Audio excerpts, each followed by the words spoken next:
தன்னோட பேரை பயன்படுத்தி தன்னோட குடும்பத்தினர் எந்த தவறான காரியத்தில் ஈடுபடக்கூடாது அப்படின்னு காமராஜர் ஐயா ரொம்பவுமே கண்டிப்பாக இருந்தாங்களாம். இதனாலேயே தன்னோட அம்மாவை தான் முதல்வரான பிறகும் கூட விருதுநகர்லேயே தங்க வச்சிருந்தாங்களாம்.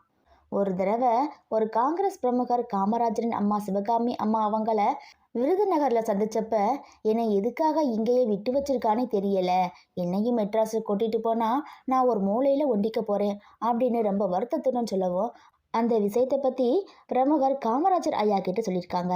அது காமராஜர் ஐயா என்ன சொன்னாங்கன்னா, அட போப்பா, எனக்கு தெரியாதா அம்மாவை கொண்டு வந்து வச்சிருக்கணுமா வேணாமான்னு, அப்படியே கூட்டிட்டு வந்தா தனியாவா வருவாங்க, அவங்க கூட 4 பேர் வருவான், அப்புறமா அம்மாவை பார்க்க ஆத்தாவை பார்க்கன்னு 10 பேர் வருவான், இங்கேயே டேரா போடுவான், இங்கே இருக்கிற டெலிஃபோனை யூஸ் பண்ணுவான், முதலமைச்சர் வீட்டிலேருந்து பேசுகிறேன்னு சொல்லி அதிகாரிகளை மிரட்டுவான், எதுக்கு வம்புன்னு தான் அவங்கள விருதுநகரில் விட்டு வச்சிருக்கேன் அப்படின்னு சொன்னாங்களாம்.